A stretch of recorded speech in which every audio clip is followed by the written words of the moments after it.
Section 1. You will hear a conversation between an organiser of a camping trip and a man asking for information. First, you have some time to look at questions 1 to 5.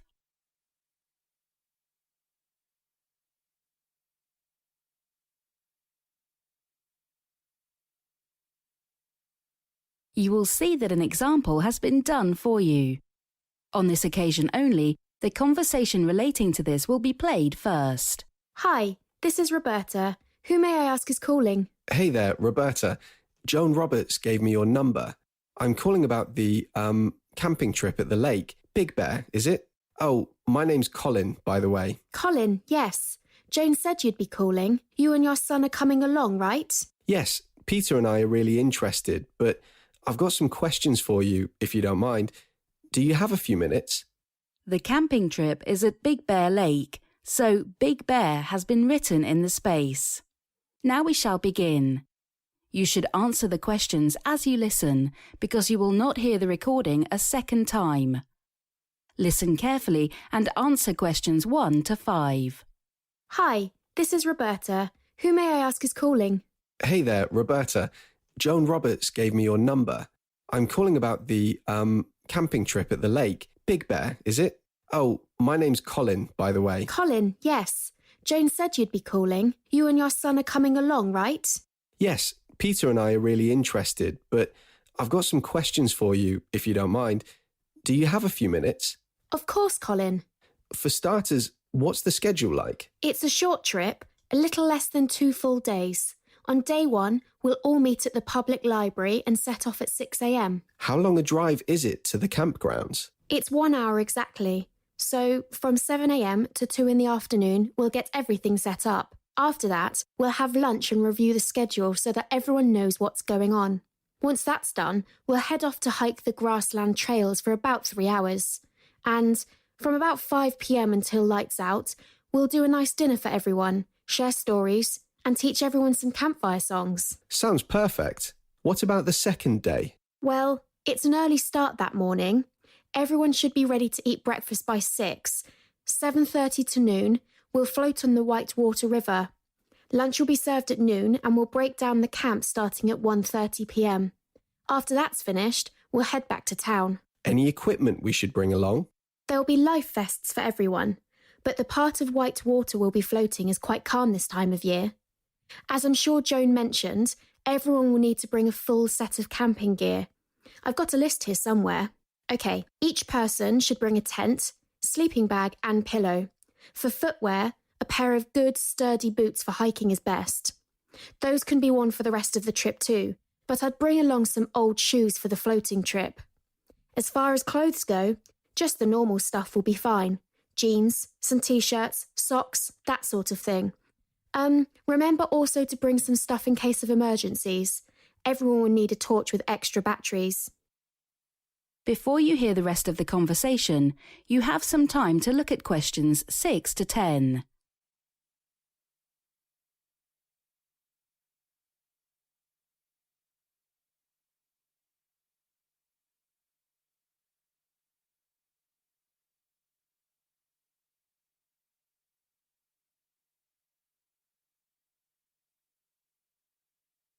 Now listen and answer questions 6 to 10. A torch, huh? Unfortunately, ours just broke a couple of days ago. I'll run to the shop tomorrow to grab a new one. No problem. Happens to everybody sooner or later. While you're there, you should probably buy some drinking water. 6 large bottles per person should be plenty. Will the camping area have running water? Can't we just use that? Yes, and it's a clean supply, but not always reliable. And you'll need to bring some along for the hike and float trip. Same goes for food. Although there'll be plenty to eat for everyone, I'd definitely recommend bringing along an emergency food supply. You won't regret it, I promise. I'd say 1 pack of whole grain snack bars. Also, please bring along a pack of matches and sharp folding knife. We'll go over basic knife safety and campfire making at some point during day 1. I forgot to mention that earlier, sorry. It's fine. One of the main reasons Peter and I wanted to go on this trip was to learn some outdoor skills. Growing up in the city, I never learned any as a kid and think it's important to pass this kind of knowledge down to the next generation. I couldn't agree more. It's easy to lose touch with nature, and so many people miss out on opportunities until they're simply too old to enjoy them anymore. No time like the present, eh? Joan mentioned something about the fees. There's a deposit due pretty soon, and we should probably bring some cash with us, right? That's right. Since we're going as a group, we get a special rate. The campsite fee's $20 and food's $50, which includes your meals and drinks. Remember, lunch and dinner are provided on the first day, and we're doing breakfast and lunch on day 2. The fees for hiking and floating are $5 and $20 respectively, so it's $95 altogether. We'll collect the fees in advance, and the first $50 is due 2 weeks before the trip. The remaining $45 will be collected before we leave from the library parking lot. Some folks have asked about refunds. Currently, there are no refunds just because we have out-of-pocket expenses for the bus rental, gas and food. If that changes, we'll let everyone know. That is the end of section 1. You now have half a minute to check your answers.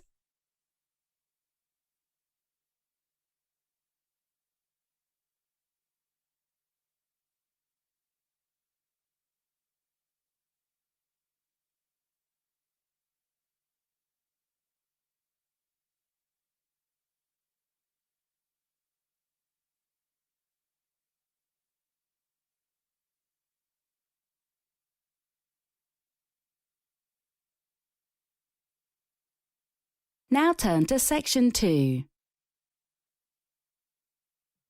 Section 2. You will hear a speech from a director of a charity. First, you have some time to look at questions 11 to 15.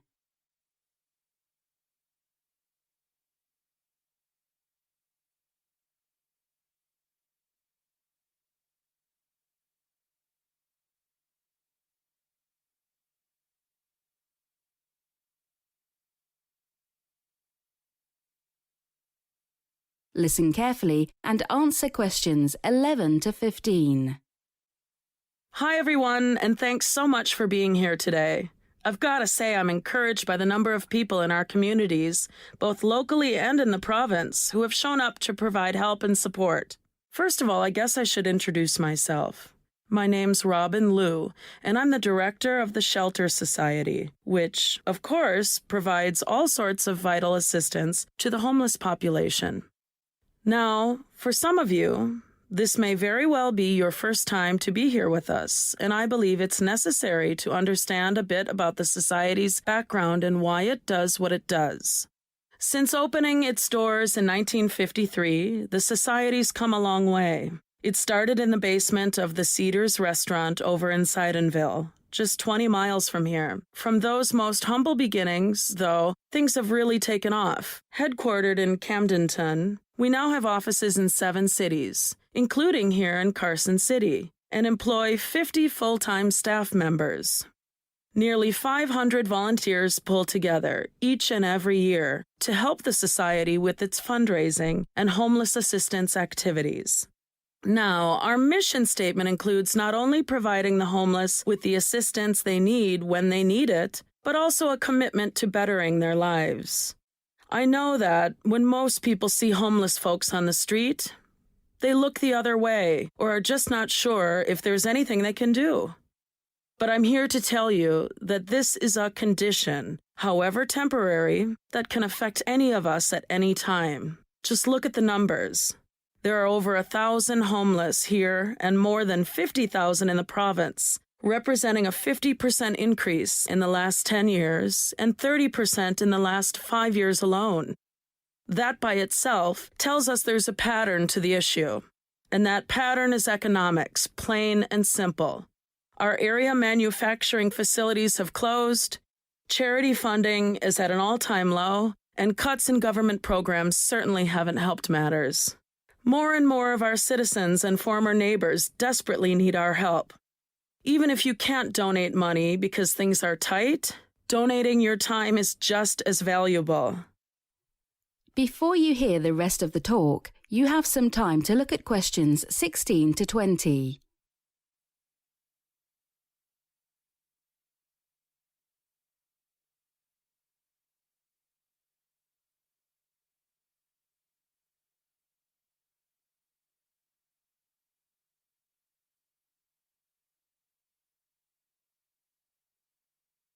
Now listen and answer questions 16 to 20. Let's see, where was I? Oh yes, this year's charity drive is the most ambitious one yet. We have 3 absolutely outstanding staff members who are each responsible for different areas of the drive and our programs in general. Marla Sunderland, who comes from Vixen, is tasked with operating our food pantry and clothing donation programs.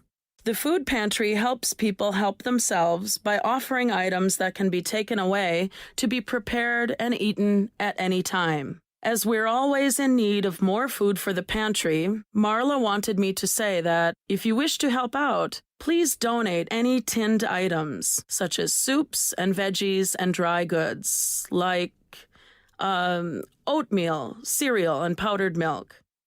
Clothing donations have increased this year, and even though we do end up cleaning all donated items thoroughly, we ask that you please donate only store-bought items or gently used ones.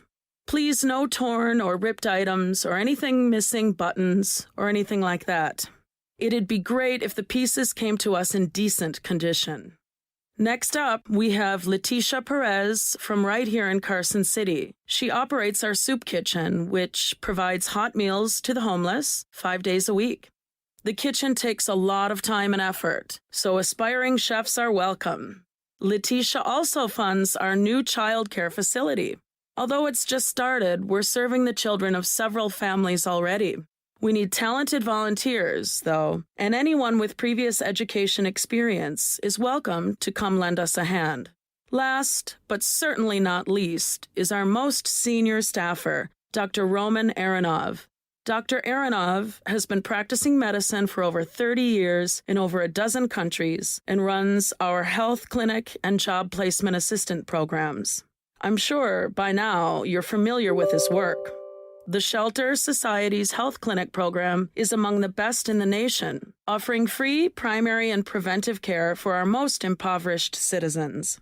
Dr. Aronoff would like to remind everyone that our stores of medical items always run low, and any help in that area would be appreciated by both himself and the patients he helps. Every day. That is the end of section 2.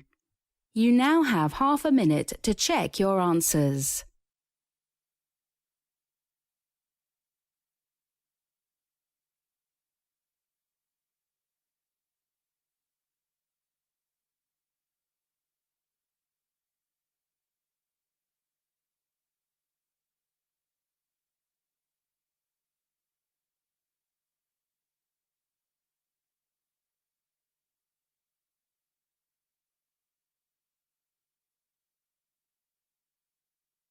Now turn to Section 3. Section 3. You will hear a conversation between a teaching assistant and 2 students about their public speaking class project. First, you have some time to look at questions 21 to 25.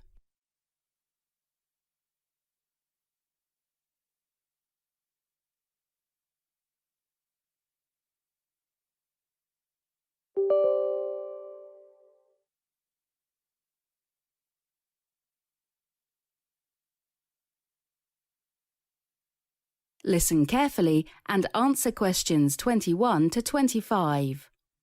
Oh, hey there, Galia, Arshad. I was just finishing up my marking for this week's assignment. Nice job, both of you, by the way. I think you both earned pretty good scores. Wow, really? I wasn't expecting that at all. I ran out of time and just wrote down whatever popped into my head first. So far, I'm looking to enjoy myself at uni, despite what my parents think. My parents constantly pressure me to pay attention to my grades and goals. Maybe that's why I'm so bossy. But we almost always get the same score, Arshad. Only difference is I spend hours on my work, and it all comes easily to you. It's kind of upsetting. Don't worry so much, Galia. You're super organised and confident, a born leader. Ms. Okello, is Dr. Humphreys around by any chance?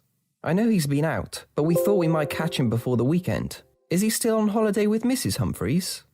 That was ages ago, Arshad. They went to Rome for a bit, but had to come back early because his sister broke her leg on a ski trip, so he had to visit her in the hospital. He came back for 2 days, but lately I've been in charge of his students and lectures because he left town again to resume his research. Don't worry, he'll be back next week. All right. Could you help us answer a few questions about our team project? Sure, I'll do my best. Public speaking isn't exactly my speciality. I wanted to go into mass communications as an undergraduate, but my teaching assistant at the time convinced me to major in business communications instead. After one semester, I realised I hated it and switched. It all worked out for the best though, and I've focused on intercultural communications ever since. I hope you can help us, Mrs. Akelo. I think we're struggling with our project. I don't know if we're going to be ready in 2 weeks. I'm good at organising information, but speaking in public scares me. And it seems I'm the only one coming up with usable topics and ideas here. I know Arshad has good intentions and wants to help, but we're not working together very well. It's partly mine and Dr. Humphrey's fault. We only gave very general guidance about the project. Usually the teams work everything out by themselves, but... Before you hear the rest of the conversation, you have some time to look at questions 26 to 30.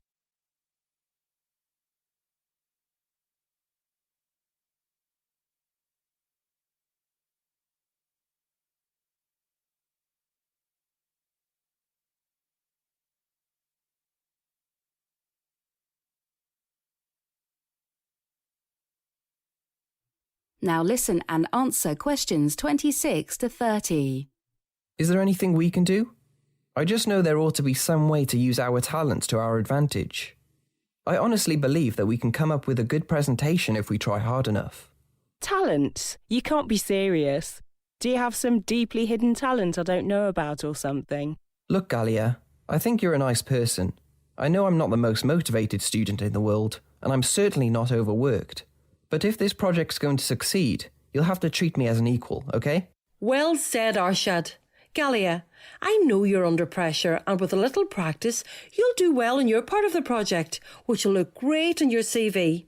But remember, you have a teammate and there's no way your project's going to be a good one, especially with the deadline so close, unless you two find a way to work together. Make sense? Yes, I suppose you're right. I'm sorry, guys. Arshad, I think we have some ideas that can work. If you trust me to choose the best one, I really think that can help. And I didn't mean to imply that you're untalented. I know you're great with all things technical. Could you use your laptop to create some nice visual aids or something? That's an awesome idea. Tell me what needs to happen and I'll make sure it looks great. Deal? Deal.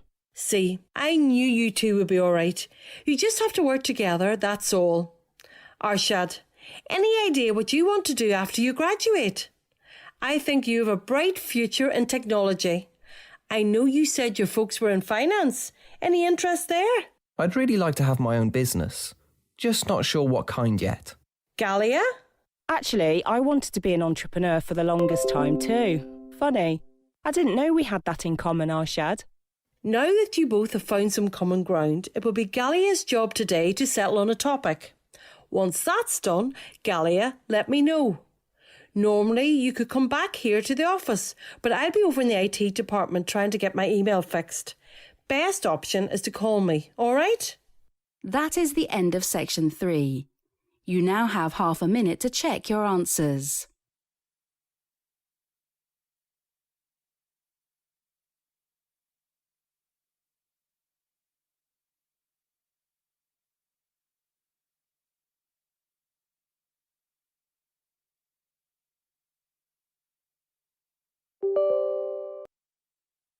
Now turn to section 4.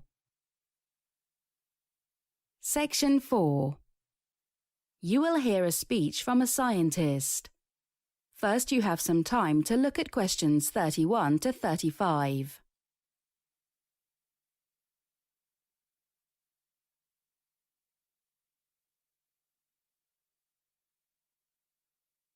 Listen carefully and answer questions 31 to 35. Good evening, ladies and gentlemen. It is my honor to address such a well-respected group of colleagues and civic leaders, and though I wish I were here purely in the interests of science, I'm afraid that what I have to say has very serious implications for us all. For, in our present age, we often hear the name of great explorers used to describe the current stage of space exploration. Space agencies and other promoters of space travel regularly use these mythologies to create a sense of excitement and high adventure about the challenge of space. But behind the excitement of adventure, just as in the time of the explorers, lies the hidden layer of exploitation. Like the rulers in the past who paid for these excursions in hopes of greater economic rewards, there are forces in our world today lining up to harvest the benefits from the exploitation of the outer reaches. In his book, Mining the Sky, Untold Riches from the Space Rocks, Comets and Planets, scientist John S. Lewis paints a picture of enormous profits to be made by nations that control the territory on the Moon, Mars, or other planetary bodies. For it is these planetary bodies, he maintains, that contain the untapped resources and riches of the future. Lewis says, and I quote, "The global expansion of technology and civilization brought about by the age of Earth exploration is but a glimpse of the opportunities before us as humans move out into space." Let's take a step back and think about that for just one moment. Despite all the mundane news we hear about on a daily basis, we are, in a very real way, right now, even as we speak, engaged in a struggle for control over the future of the Earth and space itself. If we haven't been deeply concerned up to now, we should be. We really should. A January 1995 New York Times article by science writer Lawrence Joseph entitled "Who Will Mine the Moon?" introduces us to the rare gas called helium-3 and asks the telling question, will the moon become the fuel-rich region of the 21st century? Mr. Joseph concludes, if we ignore the potential of this remarkable fuel, we could slip behind in the race for control of the global economy and our destiny beyond. Before you hear the rest of the talk, you have some time to look at questions 36 to 40.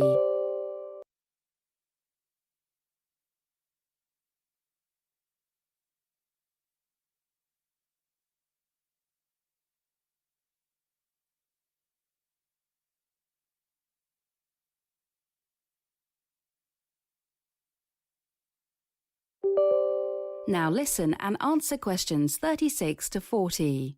Numerous voices at space agencies and from private industry are now calling for immediate action. David Gump, president of LunaCorp, recently made the case in a space news piece when he said, "Commercial activities should be the building blocks of the first moon base rather than afterthoughts. Discovery of the fabulously valuable buried ice fields at the moon's poles has dramatically increased the value of a moon base and the logic of a primary role for free enterprise." Ladies and gentlemen, I'm here to tell you that, indeed, much of the groundwork for space exploitation is now being laid. The surface of the moon has already been mapped by previous missions, and moon rovers are soon expected to drill for samples of moon ice at the moon's north pole. Of course, if there's wealth to be discovered, humans can and probably should seek it out. But without proper legal controls and agreements between interested parties, we're just asking for trouble. Another source of trouble on the horizon is the use of nuclear power for space exploration. Nuclear power has become the power source of choice for space agencies. Not only has the use of nuclear power for onboard generators for deep space missions been promoted, but there is growing evidence that the space exploration and exploitation adventure will soon be flooded with nuclear materials. Now, assuming that we wish to continue space missions with humans in control, how exactly are we going to ensure that the brave explorers of our time do not return home with health issues that are difficult and costly to resolve? One final concern is space junk. Yes, you heard me right, space junk. The more we explore and exploit space, the more junk we create. It's as if we're taking our problems on Earth, like pollution, and just expanding them to the infinite horizon. Studies have indicated that within the next 10 years, space junk will be such a serious problem that any future of space tourism will be very much in doubt. So, as space resources will become more and more concentrated in the hands of large companies, regular folks who just want to have a look at the moon or Mars may simply be unable to do so. Exploitation will have shut out exploration altogether. What a shame that would be. That is the end of section 4. You now have half a minute to check your answers.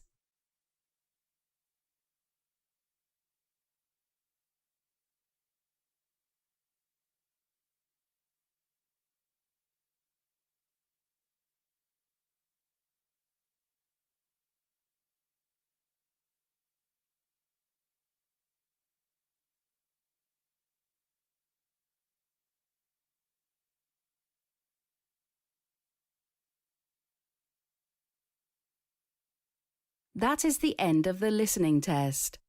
You now have 10 minutes to transfer your answers to the listening answer sheet.